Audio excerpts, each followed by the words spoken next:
the next thing that I took away was how to approach people. I mean, that's not something that you would think about when you would learn in cinematography class, but it's a form of respecting people, but not stepping over their toes, but still being able to approach them and give off ideas if they ask you, or like if you really feel you need to. But you got to let people do their own thing, because they've put the time into it. They've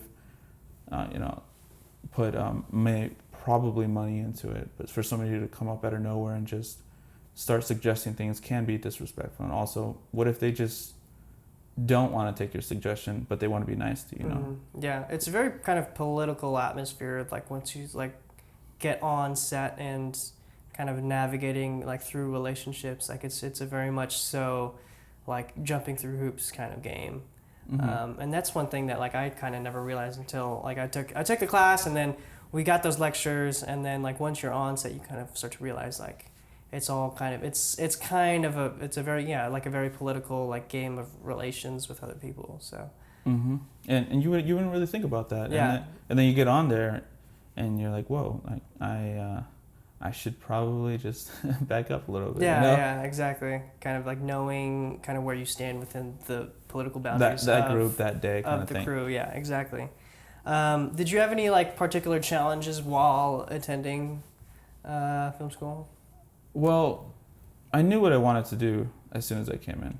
I knew that I wanted to be, anything related to the camera guy. I didn't know I wanted to be a DP, or I didn't know I was really going to like lighting, or I was going to enjoy camera opping. I just knew I wanted to be there.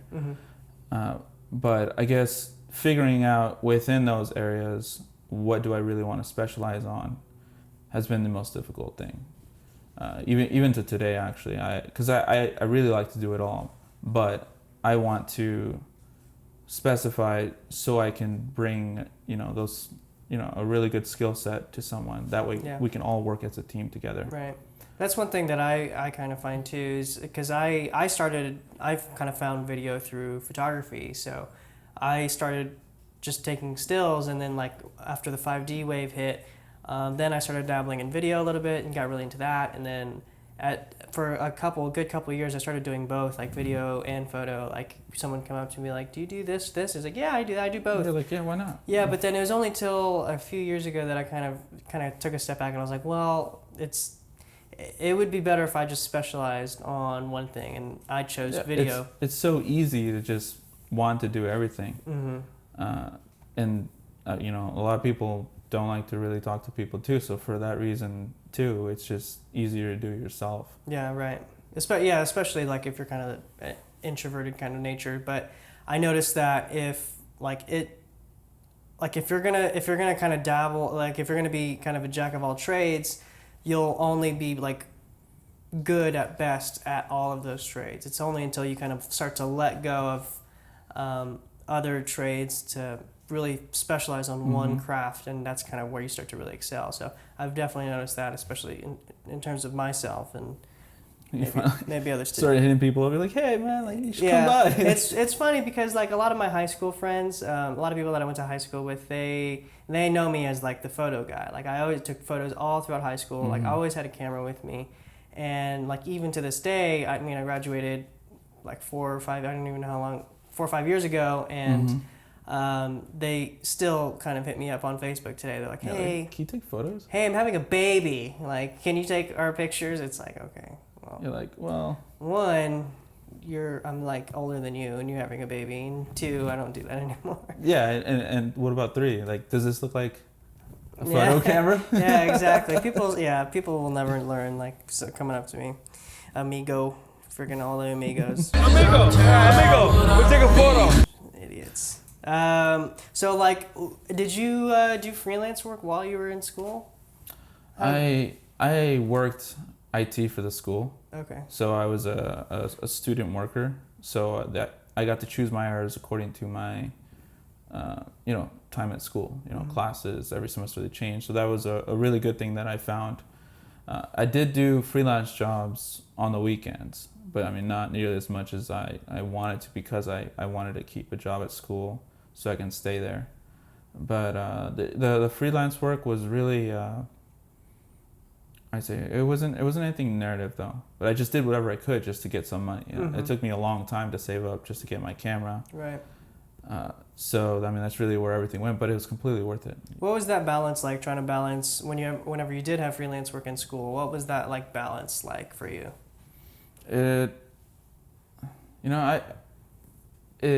It's actually for me I think it's really easy. I think if you want to do it, you can. If you really just decide in your head, like this is what I want, this is what I want to do, like how am I going to do it?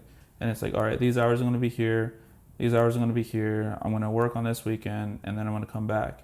And that's all it is. It's just that commitment to yourself. And everybody has their limits, so you need to make sure that you don't overload yourself. Mm-hmm. Kind of really buckling down on time management and making sure that you're not. Yeah, you're number one. Like what you invest in your life is the most important thing. So if you have that outlook, I think it's easy. It's some people don't want to. Some people focus their lives in different areas, but they still want to film, and that could cause conflict. Mm-hmm. I've experienced that a couple of times too, but I think it's completely doable. Other people have done it, so why can't the next? How do you feel about the quality of instruction that you got there? And whenever you meet people that attended other film programs, do you feel that there's a noticeable difference in like the quality of instruction in terms of like other people's knowledge, and how do you see that? So starting off with UNLV, I feel like I put myself in the best situation that I could, because I looked into all these schools, saw the teachers, tried to see what they could do, and I really liked what I heard and what I saw from UNLV, and I think it did have quality. And it's not just you go to the class and then you leave. I'm really excited to go to this class. Like, what are they gonna say about my work today, or what am I gonna learn today? And the way that the teachers interacted with me always brought me back. I mean, it was, sometimes there were bad days. Like they would how you say, like every single little bad thing that you did, they would make sure that you know it. But that's what you're there for, Mm-hmm. And when it came to other schools, I did go to CSN for a semester because I just wanted to take as many cinema classes that I could, or cinematography classes that I could. So when I went there, I mean, I really enjoyed my time there, but there's just a different way of teaching that was there. The CSN one felt very,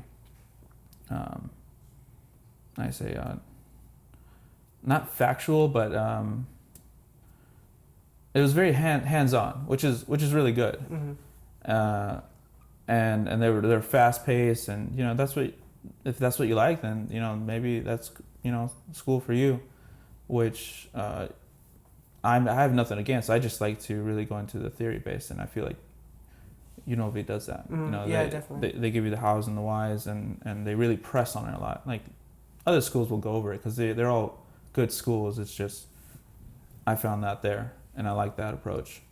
So tell me, what's your outlook on like the theoretical side of like film studies? Because a lot of people kind of really harp on the technical side of things. Like we're GPs, we're like some of the most technical people on set, Mm-hmm. but at the same time, there's also like this whole other side of film studies and cinema, which is like the theoretical, like film theory, like just basic film theory. So like, how important do you feel film theory is to kind of develop your understanding and applying that to your work today? So when we're saying film theory, we're talking like the critique area, or we're saying like what you learn about like what certain movements do, or a little bit of both, kind of all encompassing, because like when I think of film theory, I think of like the different film movements of like the past, like the history, stuff like that, and kind of how those kind of propelled new kind of techniques, filmmaking techniques, into the modern ones of today. And so how important do you think those like old, like historic, like the film theory, like just all in general film theory is, and how important is that to apply to your work today?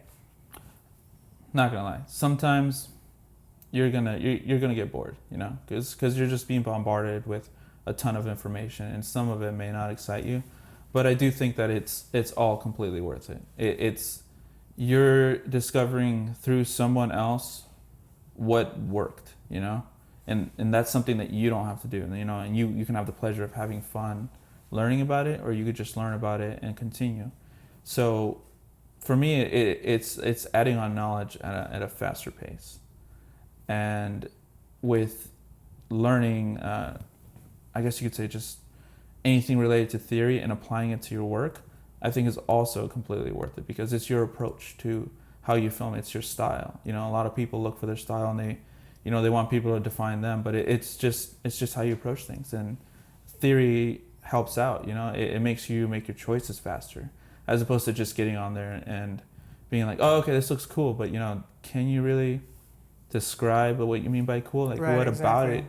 That's is one working? thing that I notice is that like a lot of times like there's a lot of film jargon in like our industry, and with that comes like the whole how do you say it, like the like The lingo. yeah, exactly, there's like a certain lingo to everything that we do, and being able to like effectively describe What works, yeah. what you're trying to achieve. Like, oh, I want this to feel like Italian neorealism, you know, like kind of very specific, I guess, adjectives. I don't know if you'd say adjectives, but Yeah, like just very descriptive words, you know, just yeah, and having a common understanding of that on it, like if you and your director are kind of on the same page and kind of know exactly what you're referencing, it'll kind of just make things a lot faster and a lot more Yeah. effective in communicating the ideas that you want to tell. and it broadens